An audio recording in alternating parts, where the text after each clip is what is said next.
Okay, so today we're going to focus on point-slope form. And we're also going to be able to find the intercepts of an equation. Yesterday I stayed away from point-slope just because I didn't want to create any issues. There are very few times you need point-slope. The best time to use point-slope is when your other methods have not worked out for you.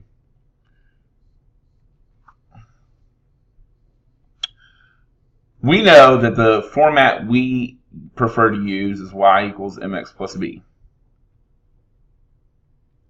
Sometimes you only have one y and you want to be able to quickly get to the b or whatever, just be able to solve for it. Or maybe sometimes you have the y-intercept in one point and you don't know what the slope is.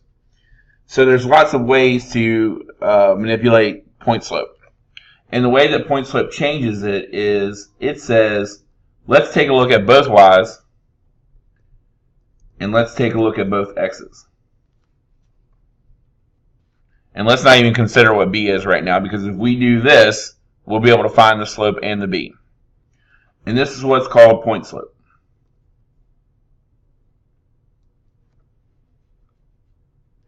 And so x and y has to be a given point on a non-vertical line, and m has to be the slope. And so, for example, and again, we're going to talk about, like, this is the equation.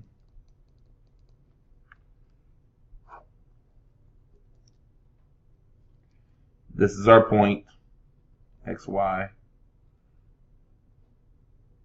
and this is our slope. Okay? So we have to have all of that information in order to be able to do this.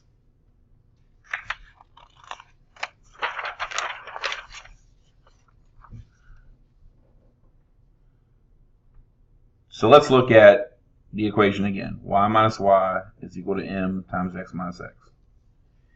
If I give you the slope and a point, you can write out the equation. So essentially what we do is we do y minus 6 is equal to 3 times x minus 5. And that's it. That's writing out the equation. That's all I want you to be able to focus on for this point. So go ahead, number 2 will be a check that you can do it. So let's talk about what happens when the slopes are horizontal lines and undefined. In this one, the slope is 0. So for this one, we do, and actually I need to go back. We need to talk about this. What happens when the number is negative? Well, since it's y minus y, when the number is negative, this one's going to be y plus 2. Because it's the opposite, equals 3 times x minus 9. So when it's a horizontal line, slope is equal to 0. And so for this one, it's going to be y plus 3 equals 0 times x plus 7. And we're going to talk about what happens when we do that. Oh, I'm sorry, this is y plus 7. This is y plus 9. Sorry guys, I'm getting my y's and x's confused. Third video of the day. And this is x plus 3.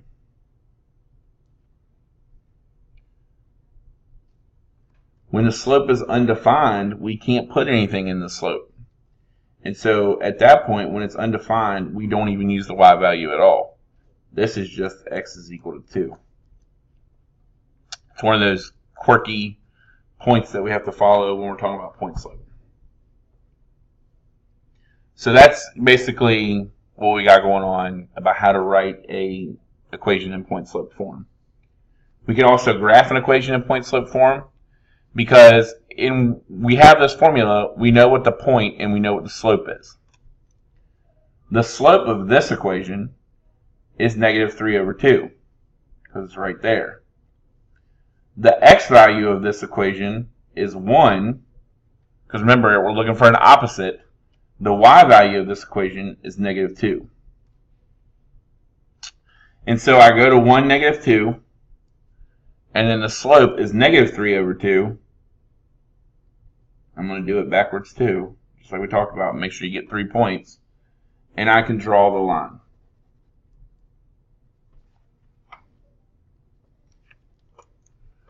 In this equation, the slope is 2. And again, since it's opposites, the point is 2, 3. So I can draw the line. 2 over 1, down 2. I can draw the line. So again, we're just using the information that we have to help us find a point and a slope. Same way we did in the last section.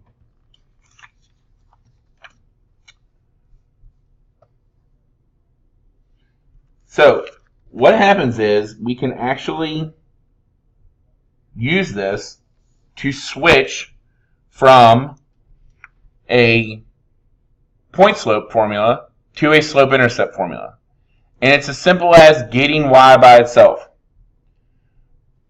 What is all I need to do to get y by itself in this problem? All I need to do is subtract 1.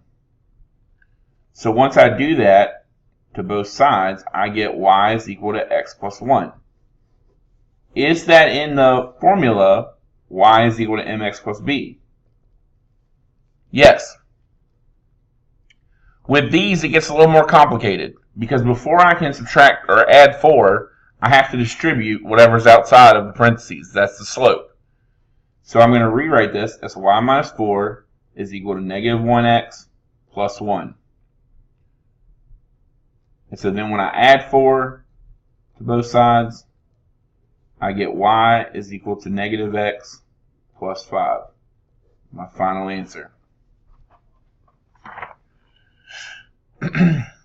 Go ahead and try both of these. This will be our check. Actually, I'll tell you what. I'll do the check for you when it's all said and done. So go ahead and pause the video and try to change both of those into y equals mx plus b. Okay. So I distributed the 1/3 and then I subtracted 11. I distributed the negative 3 and then I subtracted 9. Hopefully you're able to understand that. If not, we'll talk about it again tomorrow. Write an equation in slope-intercept form with a slope of 3 that passes through the point 2, negative 7. So now we're going to talk about point slope. Y minus y equals m times x minus x. You remember yesterday I said find the slope, plug the points into y equals mx plus b, and then you'll get your b, and then you can plug it back in. This is another way to do what we did yesterday. The problem I don't like it gets confusing with the x's and the y's and the negatives and the positives and etc. But this is what we're going to do. So we're going to do the point slope way today. Y plus 7 is equal to m times x minus 2. Our m is 3, so I'm going to change this to a 3. All I have to do is distribute and then subtract 7.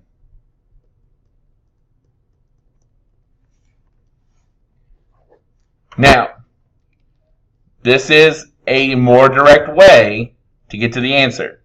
But with all of the negatives and the other stuff, I feel like it's also a more dangerous way.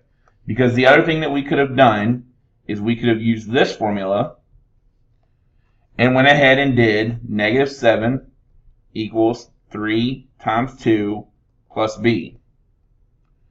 And then when we get negative 7 equals 6 plus b, we get negative 13 is equal to b. And then we write our equation. Y is equal to 3x minus 13. We come up with the same answer, and literally it took one extra step. So again, I don't care which way you use. I just wanted to make sure you understood there was 2 ways to do it.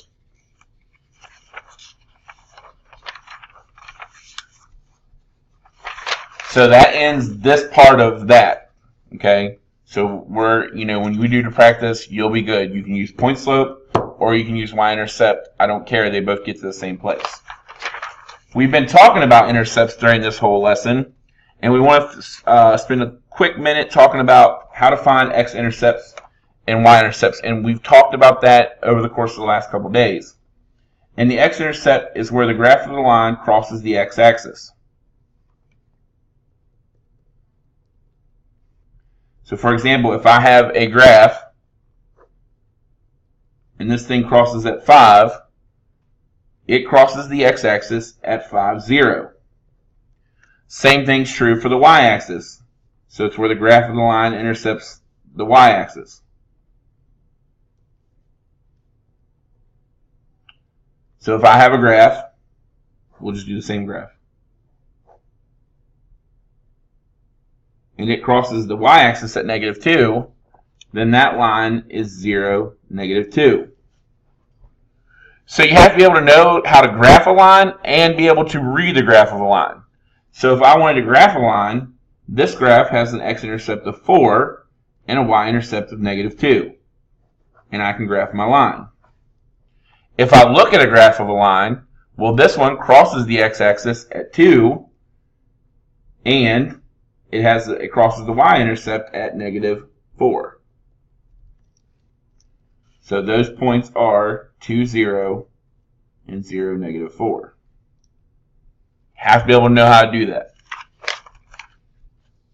You can also do it on the TI-3. You can plug your graph into the y-equals. And so when I do that, it ends up looking something like this. The x-intercept is where y is equal to 0. The y-intercept is where the x is equal to 0. So when you look at the table, you're going to have something like this, and it's going to have these two numbers. And so that's how you know the x-intercept is -2 and the y-intercept is 4. I will tell you it's much quicker and easier to do it by hand. To find the x-intercept, all you have to do is set whatever is your, so this is our problem. In order to find the x-intercept, this is all we have to do. In order to find the y-intercept, this is all we have to do. To find the intercepts, you just pretend like the other part doesn't exist. So in this problem, the x-intercept is 10, and the y-intercept is -4. Okay? It's that simple. It says to graph, but you really can't do that.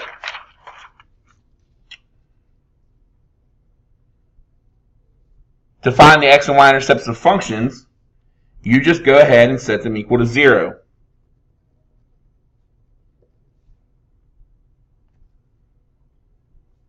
That'll tell you the x-intercept. And then, remember, we said f of x replaces y. And so you just make this go away, and you're done. They're your x and y-intercepts. Gets a little more complicated here. That's fine. If -2x times x plus 7 plus 4x is equal to -20, you just go ahead and solve this all out. -2x minus 14 plus 4x is equal to -20. 2x is equal to -6. X is equal to -3. Because I added 14 to both sides. Yep. If I'm going to find the y, then I just get rid of all of that. Y is equal to -20. Just some simple stuff about finding the x and y intercepts if you have to do it of a function. Remember, finding the x-intercepts is the same as finding a 0. So remember what I told you to do earlier when you found a 0. You just set 2x minus 18 equal to 0. Isn't that what we did up here? So the x-intercept and zeros are the same thing. Okay? Alright, so I know I covered a lot. This one was long, but we want to make sure we understood how to find x and y intercepts of a function along with the little addition of the point slope formula. Any questions, bring them to class. We'll go over everything and then we'll start doing the work. I'll also break the work up in half for this class because we want to focus on one topic at a time.